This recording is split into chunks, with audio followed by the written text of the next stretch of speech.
News video today. President Trump gets hit with articles of impeachment. The House Oversight Committee wants to subpoena Elon Musk, and the bombshell scandal of USAID continues to explode. We're going to talk about all of this in this video, but let's start with this official announcement from Congressman Al Green. Yes, that's his name, Al Green, announcing articles of impeachment. I rise to announce that the movement to impeach the president has begun. I rise to announce that I will bring articles of impeachment against the president for dastardly deeds proposed and dastardly deeds done. I also rise to say that the impeachment movement is going to be a grass-up movement, not a top-down. The people have got to move forward. The people have to demand it. And when the people demand it, it will be done. I did it before. I laid the foundation for impeachment, and it was done. Nobody knows more about it than I. And I know that it's time for us to lay the foundation again. Now, this comes as President Trump made comments about Gaza last night, and also what Elon Musk has been allowed to do due to President Trump giving him the authority to find every taxpayer a dollar that went out the door. And what do the Democrats have left at this point except to try to impeach Trump? Here's the other thing. If they continue to fight Elon Musk and Trump on this every step of the way, they look stupid. They're on the losing side of this argument. Americans want to know what happened to their money. But again, it's not going to stop them, because now the House Oversight Committee, they're looking to subpoena Elon Musk. Watch this. Therefore, Mr. Chairman, given his prominence and his importance, I move that the committee subpoena Elon Musk to come before it as a witness at the earliest possible moment. And I so move. There's been a motion and second. The motion is not debatable. Mr. Chairman, why don't we want to debate Elon Musk coming in and talking to us about his work and how he's enriched himself for $64 billion? Mr. Chairman. Mr. Chairman. Chair recognizes Dr. Fox. Thank you, Mr. Chairman. I move to table the motion. There's I a second. motion to table. Is there a Mr. second? Chairman. Second by Mr. Order. Higgins. Point of order, Now, Mr. the Chairman. motion is not debatable, as many Point of order, Mr. are in Chairman. favor of tabling. Point of order. State your point.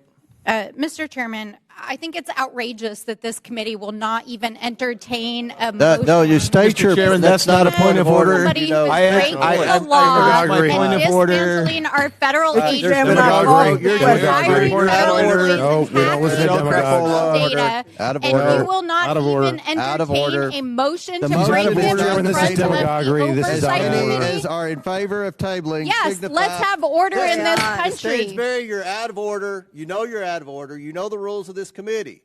There's been a motion. Mr. and a Elon second to Musk is table. out of Now, order and dismantling. He's out of order. God. I call the question. There's been a motion and second. Motion by Dr. Fox, second by Mr. Higgins to table. All those in favor of tabling signify by saying aye. Aye. All those opposed signify by saying no. No. In the opinion of the chair, the ayes have it, and the motion Mr. is Chairman, tabled. I ask for a recorded vote. So that official vote ended up being 19-20, which means it failed in the Oversight Committee. This committee is responsible for investigations. Okay, that's why we had to show you that clip. Now, the bottom line here is this is going to continue to be a mistake that the Democratic Party is making, because, again, while they have Elon derangement syndrome, they are not actually focused on creating a unified message for their base. And they're not doing anything. They're not offering any solutions. They're only contributing to more problems. And the reason why is because they're getting exposed. All right, so if you guys have been enjoying this video and you want to support this channel, all you have to do is like, share, and subscribe. Or if you want to support us even further, go to the link in the description below. You can shop our merch store or buy us a cup of coffee. So this may come as a shock to you in regards to Democrats versus Elon Musk. CNN seems to call out how embarrassing and humiliating the Democrats are and how they're continuing to make the same mistakes that lost them the election. Hear it for yourself. Elon Musk to take his hands off your money. We don't pledge allegiance to the creepy 22-year-olds working for Elon Musk. We pledge allegiance to the United States of America. And goddamn it, shut down the city! We are at war! We will win. We will win. We won't rest. We won't rest. Gretchen. Yes, So, they need, can we the play it Democrats, again? the Democrats need a real leader, okay? They need a real leader, which currently does not exist in the Democratic Party. And they have been caught completely flat-footed with the entire Trump presidency for the last 2 weeks and Elon Musk. I said on CNN months ago that Elon Musk would be the most influential advisor to President Trump, and that is proving to be true, whether you like it or not. But Democrats should have had a plan for this. They knew it was coming. We say this every single night. 2025, we knew as it. we just talked about. We knew it. Trump has said all of these things were going to happen. We saw him align with Elon Musk, which may go down as the smartest thing that any presidential candidate has ever done, from the young vote to tech, to a million other things. So Democrats needed to have a plan, and it may be too late. Well, at this point, it definitely looks like it's too late, but there's a reason why. And I've been saying this ever since the beginning of launching our show. I think when you obsess over somebody like they did with President Trump, you're taking away your attention from things that actually matter, the things that will move the needle. You can't be at all places at one time. You can't put your attention on everything at one time. But when you put all your attention and resources on President Trump, you're forgetting about your own voter base. And that's what's taking place again. It's like they're repeating the same mistake. It's just insanity, of course. But wait till you hear what Bakari Sellers had to say, because we know he is a sympathizer for the Democratic Party and makes 1,000 excuses. But he didn't like this. Bakari, are you fired up after? I'm fired up and ready to go. Can't you see it in my face? For me, I'm disappointed in the lack of plan. I'm disappointed in the flat-footedness. I don't. But you know, Josh and I just had this kind of robust conversation about how we view this issue about Israel and Gaza and relitigating November. But I believe going forward, Democrats have to present at least a unified front with all wings of the party, all factions of the party, and actually have some energy that focuses on these bread and butter issues. Yeah, the unfortunate truth is I don't believe they'll be able to do that. And here's why. They have the same problem that the Republican Party had when Trump came along, okay? It's going to have to take someone who's outside the Democratic Party but can grab the ear of the voter base. And that has to be a candidate who's populist, who speaks their language. This isn't going to cut it. Now, here's what Scott Jennings had to say as well. I think the highlight reel that you just played, spliced with the highlight reel of all the people trying to run the Democratic National Committee at their organizational meeting, ought to be put together, and we ought to take money from the Republican National Committee and play it on a loop. Ladies and gentlemen, the American left is so far off the rails, they're going to have to get Google Maps to find their way back. They are way gone right now, and it's glorious. Now, what's really glorious is how much USAID has really exposed the Democratic Party and now is exposing left-wing media organizations. Now, before I get there, I just want to read this from Senator Tom Cotton. Senate Democrats didn't have a single press conference on the border crisis or inflation. They couldn't care less. But ending U.S. taxpayer funding for trans poetry competitions in New Zealand, oh, Democrats are ready to burn it all down. And here's what J.D. Vance said. When Elon and the team started, I was very supportive, but thought that the waste and fraud would top out at $250 billion. The real number will end up much higher. And Congressman Jim Jordan said this, Democrats had no problem with 80,000 IRS agents targeting Americans, but they're terrified DOJ wants to look into government corruption. Right, make that make sense. Which takes us to this breaking news. USAID has provided Politico with $8.2 million in funding since 2019. And you can go look it up yourself on usaspending.gov. Guys, do you understand what that means? That means a federal agency was funneling your tax dollars to a left-wing media organization. We know that Politico is fake news. We know that. They've run a lot of hit pieces. So you mean to tell me if they're doing it, who else has been doing it? Which is why the CEO of Rumble said this, USAID funding corporate media is the biggest scandal of 2025. In essence, the Biden administration was paying the media through USAID to attack the likes of Rumble and X and advocate for censorship and install their own government in the USA by attacking the opposition party. Now, the White House press secretary just moments ago had something to say about Politico receiving funding from USAID. So upon coming out here to the briefing room, I was made aware of the funding from USAID to media outlets, including Politico, who I know has a seat in this room. And I can confirm that the more than $8 million taxpayer dollars that have gone to essentially subsidizing subscriptions to Politico on the American taxpayers' dime will no longer be happening. The DOJ team is working on canceling those payments now. Again, this is a whole of government effort to ensure that we are going line by line when it comes to the federal government's books. And this president and his team are making decisions across the board on, do these receipts serve the interests of the American people? Is this a good use of the American taxpayers' money? If it is not, that funding will no longer be sent abroad, and American taxpayers will see significant savings because of that effort. And Brianna Morello said this: remember when I told you our federal government was paying media outlets to spew propaganda? I've been rambling about this for years. Well, it looks like the New York Times, Politico, and BBC all took funding from USAID. I've reached out to all outlets for comment, and of course, they're not going to respond. They're going to deny this, all the way. And one more comment from the CEO of Rumble: fake news outlets around the world are going belly up. USAID was funding left-wing propaganda and censorship cartels. It wasn't just happening in countries like Macedonia, but apparently they were funding Politico here at home. Elon is doing God's work right now. And that's why there is now speculation about Politico, because they were not able to pay their employees. They missed payroll. Now, we cannot confirm at this point whether or not that is actually connected to USAID, but it is being speculated as such, which is why people published this email from Politico to the employees where it said, Golai and I want to address this morning's payroll issue directly. Due to what we believe to be a technical error, employees did not receive their paychecks as scheduled. We understand the urgency of this matter and sincerely apologize for the inconvenience. And they go on and on about thank you for your patience and understanding. And to just pile on here, Elon Musk responded to this other bombshell by saying this is odd. What is he responding to? Well, Politico dished out 37 subscriptions to the FDA in the amount of $443,000. So you're telling me 37 subscriptions for 1 year cost $443,000? Senator Tom Cotton also just released this: Dems are hysterical.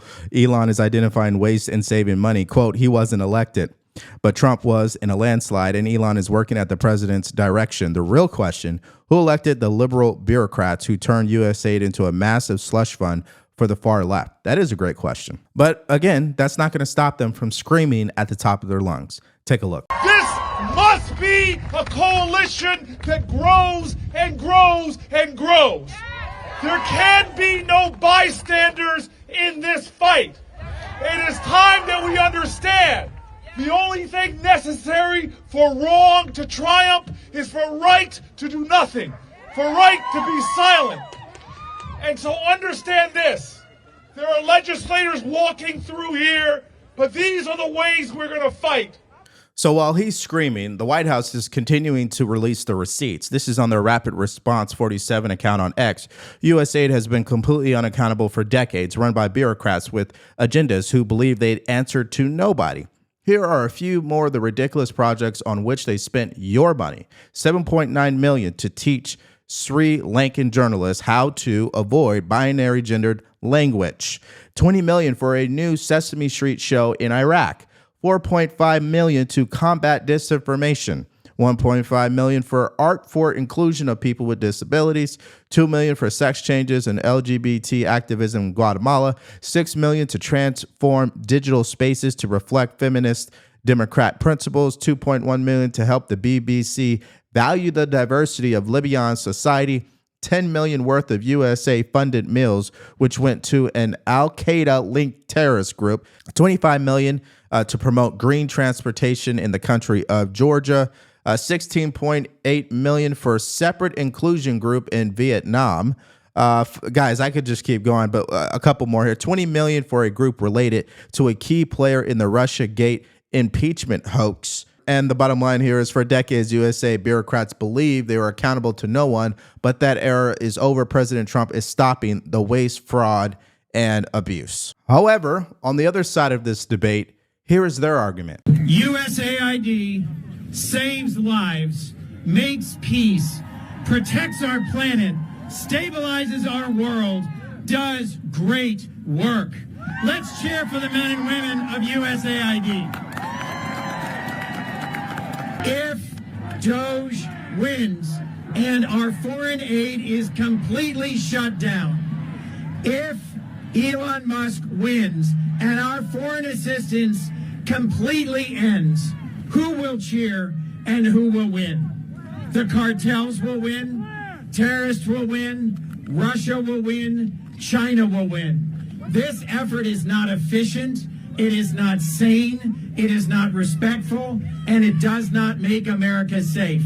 Now, as a result of this entire scandal being blown up by Elon Musk and Doge, the House Oversight Committee, which I did show you a clip in the beginning of this video, they are now wanting to investigate every dollar. So they summoned the people who are still the leaders of USAID. And Nancy Mace had an interesting question, but they refused to answer. Today, I'm going to expose some of the initiatives USAID has funded over the years and ask each of you a yes or no question. If you believe these expenditures of American taxpayer dollars put America first. So it'll be yes or no. USAID awarded $2 million to strengthen trans-led organizations to deliver gender-affirming health care in Guatemala. So to each of you this morning, does this advance the interests of American citizens paying for trannies in Guatemala to the tune of $2 million? Yes or no? Governor?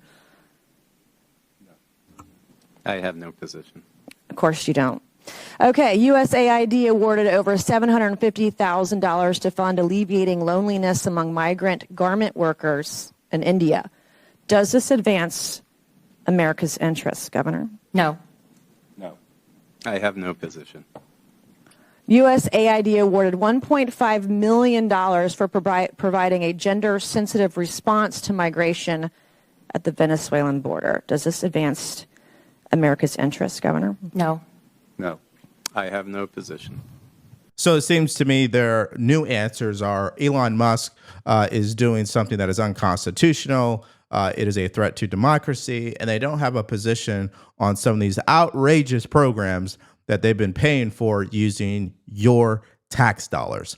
Now, here's Speaker Mike Johnson, because, of course, the media had to ask him about all this. Here's what he said. No, look, I got to challenge the premise of the question, Chad. You know me. I'm a fierce advocate and defender of Article 1. I mean, look, we are the legislative branch. There's a reason the Founding Fathers put the Congress, the legislative branch, as the first article in the Constitution, and we're going to vigorously defend that. But what's happening right now, I think there's a gross overreaction in the media to what is happening. The executive branch of government in our system has the right to evaluate how executive branch agencies are operating and to ensure that not only the intent of Congress in funding mechanisms, but also the stewardship of precious American taxpayer dollars is being handled well. That's what they're doing by putting a pause on some of these agencies and by evaluating them, by doing these internal audits.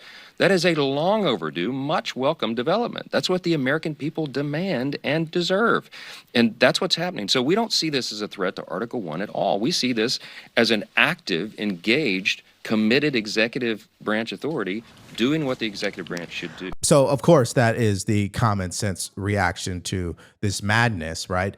Democratic Party's overreacting, and so is the media, because clearly they've been getting funded from this fraudulent agency. Now, that's not going to stop them from doing what they do best, which is to turn the entire debate into an emotional one. And what I mean by that is CNN is bringing on former USAID employees to pretty much debunk whatever Elon Musk is doing and try to combat this corruption that's being exposed, of course. And so we'll just show you a quick clip. Here it is. With us now, Dr. Atul Gawande, former head of global health for USAID. Doctor, thank you so much for being with us. So what happens on Friday? Where will these losses, how will these losses be felt? You have to understand, you cannot pause an airplane in mid-flight and fire the crew, but this oligarch with unchecked power is doing that to the entirety of our foreign assistance worldwide, our life-saving foreign assistance worldwide. We are damaging U.S. capacity, U.S. standing, and also harming lives. These are programs that range from eradicating polio to fighting outbreaks that are occurring right now, bird flu monitoring, is being shut down, is already shut down. It's already closed. And so this is the demolition, unconstitutional demolition of a critical agency. And it is, it's going to cost lives. Let's say everything that he just mentioned is true. It's going to cost lives. It's a massive disruption. Got it.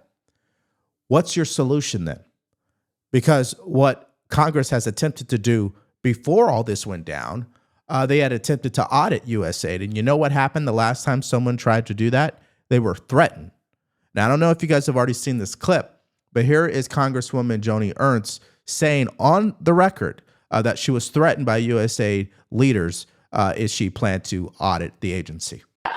I know, Elon, you have been on USAID.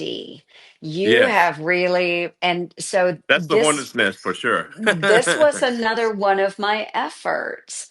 Yes. And this began years ago when we were trying to figure out what they were doing with our American taxpayer dollars that were going to support humanitarian efforts in Ukraine.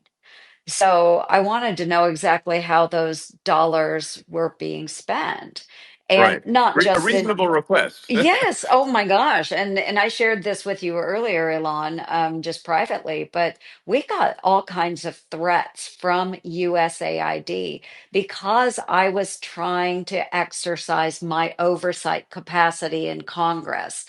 So I mean, they that's just shocking. I mean, it's oh how I mean, honestly, it's outrageous that a taxpayer-funded organization would threaten a U.S. senator who is simply trying to figure out if American taxpayer money is being spent correctly and not fraudulently. yes. So it has become abundantly clear why they're looking to subpoena Elon Musk. They're looking to introduce articles of impeachment for President Trump, because what else moves do they have except to just bend the knee and submit to what's happening here? This is what America wants. I don't care what you affiliate as, whether you're a Democrat, Republican, progressive, hardcore conservative. I mean, at the end of the day, I'm sure you want to know what's happening to your tax dollars. Any reasonable person would want that, especially when cost of living is at an all-time high. You want to know where the money's going. But the Democratic Party, they're making the colossal mistake of trying to attack both President Trump and Elon Musk. And while they're busy doing that, you know what they're not doing? Regrouping, finding a unified message, and coming together to support the American people. So this brings me to my question. Do you believe they'll be successful in introducing articles of impeachment in the House when it comes to President Trump? And do you believe Elon Musk will finally come out and hold a press conference and go line by line to show exactly what's happening to taxpayer dollars? Let me know your answers to those questions in the comment section below. Now, there was some other breaking news last night where Pam Bondi has now been confirmed as the Attorney General. This is a huge development because now that she's been confirmed, they can move on to Kash Patel, Tulsi Gabbard, and RFK Jr., which we also had updates about them. So if you want to check out that video, all you have to do is click on it because it's coming up right now.